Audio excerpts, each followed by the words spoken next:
पत्रकारिता का किसी भी तरह से बहिष्कार, मैं उसके पक्ष में नहीं हूं, लेकिन यह सवाल क्या पत्रकारिता पर भी उठने लगे हैं। पत्रकारिता की आजादी का मतलब एक एजेंडा, एक प्रोपेगेंडा चलाना, एक नैरेटिव सेट करना, और सवाल सत्ता से नहीं बल्कि विपक्ष से पूछना हो गया है क्या पत्रकारिता क्या फंसती जा रही है ये, और सरकारें और पत्रकारों को अपनी गोदी में ही बिठाना चाहती हैं क्या।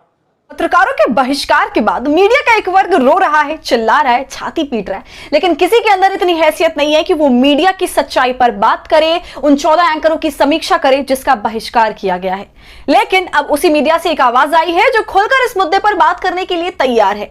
संदीप चौधरी ने इस बात को डंके की चोट पर स्वीकारा है कि आज कुछ पत्रकार सत्ता की गोद में बैठे हैं, उनके तलवे चाटने को ही पत्रकारिता समझते हैं। संदीप इस बात पर जोर दे रहे हैं कि पत्रकारिता का यह हरगिज मतलब नहीं हो सकता कि आप एजेंडा चलाएं, नैरेटिव सेट करें, प्रोपेगेंडा करें और सवाल सत्ता की जगह सिर्फ विपक्ष से ही पूछें। तो संदीप चौधरी ने रुदाली गैंग की तरह रो रहे सुधीर चौधरी, रुबिका लियाकत, चित्रा त्रिपाठी और अर्नब गोस्वामी जैसों को लताड़ते हुए अपने गिरेबान में झांकने की सलाह दी है। नमस्कार, आदाब, आप देख रहे खबर अड्डा और मैं हूं आपके साथ सुम्बुलीरम। पिछले 2 दिनों से देश में चर्चा उन नफरती चिंटुओं की हो रही है जिसके बॉयकॉट का ऐलान विपक्ष ने किया है। उन 14 लोगों को पत्रकार कहना अपनी आंखों पर पट्टी बांध लेने जैसा है। जो लोग उनके समर्थन में खड़े हैं वो कम से कम इंसान नहीं हो सकते हैं, उनकी इंसानियत मर चुकी है। वो उन नफरती गैंग का हिस्सा है जो इस देश में नफरत का बीज बो रहे हैं, जाति और धर्म के आधार पर देश को बांट रहे हैं, हिंदू मुस्लिम का एजेंडा चलाकर किसी पार्टी विशेष के वोट को साधने की कोशिश कर रहे हैं। जो अंधभक्ति में पगलाए हुए हैं वही लोग इन नफरती चिंटुओं का समर्थन कर सकते हैं, वरना उन लोगों का कैसे समर्थन किया जा सकता है जो मोदी चालीसा पढ़ने के सामने सेना की शहादत को दरकिनार कर देते हैं। अगर ऐसे लोग चीख चीख कर कहें कि वो देश की बात करते हैं, सेना की बात करते हैं, तब ऐसे में उनसे पलट कर ये नहीं पूछा जाएगा जब 3 दिन पहले जिस वक्त पीएम मोदी भाजपा कार्यालय पहुंचे थे, तुम लोग अपने चैनलों पर मोदी चालीसा पढ़ रहे थे। उसी वक्त सेना के 2 जवानों के साथ एक पुलिस अधिकारी को शहीद कर दिया गया, लेकिन तुम लोगों ने उनकी शहादत के सामने पीएम मोदी के जश्न को बड़ा कर दिया। तब क्या घास चरने चली गई थी तुम्हारी देशभक्ति, तुम्हारा सेना प्रेम?